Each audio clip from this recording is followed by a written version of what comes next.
Hello, everybody. Ben Rogers here, the Raptors Digest. Riker, we got a lot of news to break down heading into tomorrow's draft. Big news happening. The biggest storyline to drop as of late is Norman Powell. Raptors looking to shop Norm. What are your thoughts on the Raptors shopping Norm? Yeah, well, there's a few facts and there's a lot of rumors, so we're breaking down a bit of it all. But Yep. Norman Powell, to me, essentially is a mystery man. We did the podcast so much earlier in the season on starter to 0 minutes, and it's a weird story of how this guy that had the Norm God explosion and sort of became the second cult classic player on the Toronto Raptors, along with Bruno Caboclo, turned into, in a season, a guy who rode the pine, right? And he's still on a very expensive contract. So I think he has no trade value. Sorry to kind of go on a weird tangent there, but I don't think he has trade value enough to get anything valuable from him back. But I think that he's such an expensive player that we need to somehow determine how to play him, either to get productivity from him to win games and then actually keep him as we intended to last season, I'm sure, or to at least boost up his stock and then get rid of him later on. Most definitely. Yeah, as you mentioned, Norm is a very interesting story. He had those breakout playoff series against Indiana and Milwaukee last season. So Norm has shown flashes of being a really good player in the past. This season really didn't get consistent minutes again. Didn't earn the minutes after he lost them. Didn't perform in the minutes he got. So it's a really tough thing with Norm. He's got the big contract. Would you want to see Norm traded? Do you think it's worth it to dump Norm's kind of big salary, about $10 million per year for the next 4 seasons? Do you think we should get rid of Norm, or maybe trade another guy in our bloated backcourt and see if Norm can perform before we dump him like we did to Mari Carroll? Well, I mean, that's contingent on if we get anybody for him. I literally think there is zero market value for him, because how can you see a player that we could immediately put into rotation, a team being willing to sacrifice, a rotation-based player for a guy who played basically 0 minutes a game last season? What team in their right mind, unless it's, the New York Knicks, I don't think that there's any team dumb enough to take Norman Powell, because you're taking a gamble based off of nothing. There's no upside. You didn't get to see him play any games where he played solid enough to be like, oh, this is a guy that maybe could be good for the team, right? There's a plethora of players you can get from the G League, that you can get from the draft, anywhere that would be better immediately than Norman Powell in terms of what right? I mean, we know as Raptors fans he has the potential to possibly be good, but in terms of immediate impact, I can't see anybody taking the risk on him. No, that's a very fair statement. The thing that we'd hope if we were to trade Norm is that people will be super high on his last couple playoff series and his breakout years rather than this season, and almost write it off as Fred and DeLon played such a good season that there just wasn't any minutes for Norm. That'd be the only way I could see a team talking themselves into it. But I agree. I don't think his value is super high, and I'd like to see what Norm could do with consistent, guaranteed minutes. And this is his hashtag redemption season, man. He's posting about that. Posting about that on the Insta. I know. He's working. Yeah, he threw it up on the Insta. On that grind season. So hopefully Norm can come back next season strong if we don't trade him. Well, hopefully he does wherever he is. I love Norm God. Yeah. Those 2 playoff series made him one of my top favorite Raptors of all time. But there's a lot more news happening with the Toronto Raptors. Yeah. The Raptors are interested. We made a video on it. They want a top 10 pick, and the rumors are just flying left and right. Apparently the Raptors have been in talks with the Cavs, the Grizzlies, and obviously a team that doesn't have a top 10 pick, the Spurs. So the Raptors are making phone calls. Do you see the Raptors? Who would you like the Raptors to trade with in the top 10? The Grizzlies or the Cavs? We'll just talk about 2 of them. Oh, I don't know. The Grizzlies is a tempting one. We just don't have the cap space because they want to unload Chandler Parsons, and there's no cap space to take him, even if we get a pick with it, right? Yeah. The thing we should preface it though, just before you get into that thought, with the Raptors.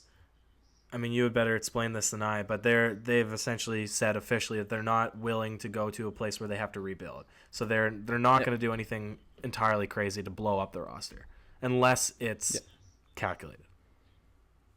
100%. Yeah, we'll mention that. Josh Lewinberg reported that the Raptors do not want to rebuild. So don't expect the Raptors on draft night to blow up the whole roster and turn into the Atlanta Hawks. That's not something the Raptors want to do. But with that news, do you think that, with that in mind, do you think that the Raptors would be willing to trade DeMar and still think that they'd be competitive? Man, I just because that's an interesting take. I just can't see them being willing to get rid of the player that is the consistent scorer for them. Not in the playoffs.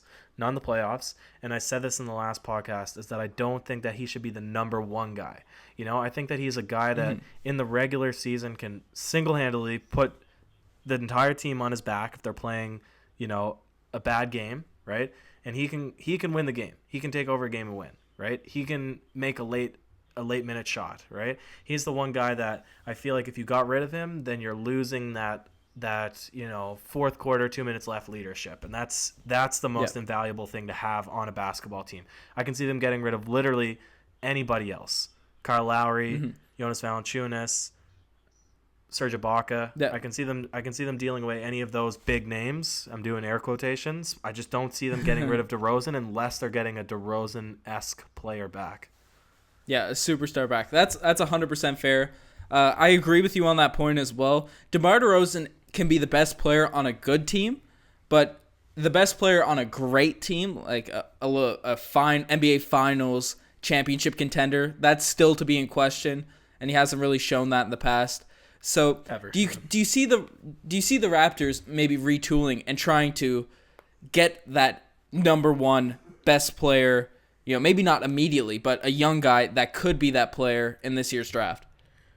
Well, I mean, how about you take it away? What do you think, like, in terms of all the rumors floating around with who the Raptors might be in trade talks with, right? All the phone calls that they've made. Who do you think is the most realistic or perhaps the most enticing?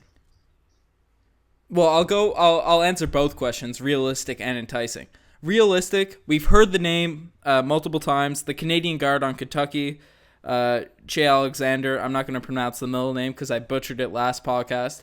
I think he's the most realistic because obviously we have 3 point guards on the roster right now, but the Raptors, he's been in reports. He's been, he's known to be linked around the Toronto Raptors, and when the reports are out, that's probably the most realistic guy. And we could probably get, because he's supposed to be in the range of 8 to 12 in the draft.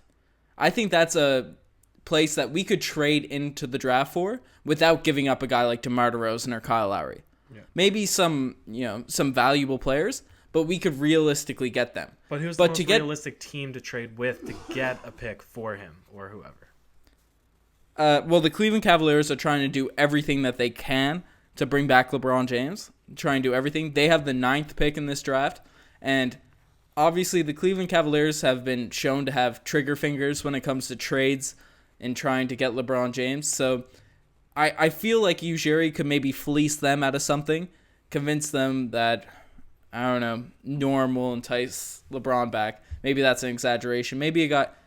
Would you like to see Lowry traded for drafting this Kentucky point guard? Yeah. I wouldn't mind it. Yeah, I wouldn't mind it at all because, and maybe this is like the next thing we should talk about. All right, let's say something crazy happens in the draft day, right? And let's hope that, there's a lot of big moves to be made, big baller moves and not just the little stuff like getting rid of one bench player. Let's say we explode or implode the team and do some major reshuffling. I personally think that the team was too deep going into the playoffs and that they didn't have, I mean, there's something to be said for the traditional NBA model where you have 8 men that just play, the majority of the minutes, and really just 5, and then you have 2 rotation guys, that come in, and then 1 guy that sort of takes away a couple of minutes, right? That's what Houston was doing, and that's what Golden State was doing, and that was really the NBA Finals, right? I mean, there's something to be said for just letting the bench be the starters, getting rid of some of the starters maybe, letting Bebe play if we believe in him, letting Norm play if we believe in him. So, I don't know. I guess the question is, would you like to, who would you like to see stay? What would you like to see happen? Would you mind getting rid of, a crazy amount of players just to do something new? I agree with you on that statement that the long bench obviously we love the bench mob, but the long bench in the playoffs wasn't super effective. It was pretty good against the Washington Wizards, but the Wizards were an 8th seed with their own problems going on.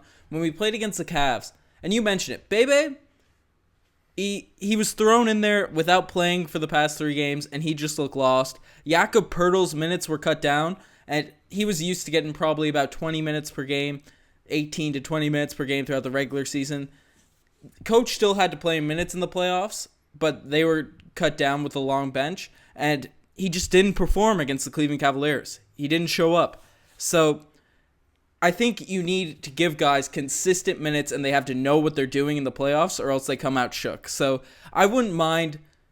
Obviously, I hate to see the bench mob broken up because of how exciting they were in the regular season, but I think you hit the nail on the head. For playoff success, we need the best 8 guys we can get, and if that means trading, a couple of 50 cents pieces for a full $1 piece, then that might be what we have to do.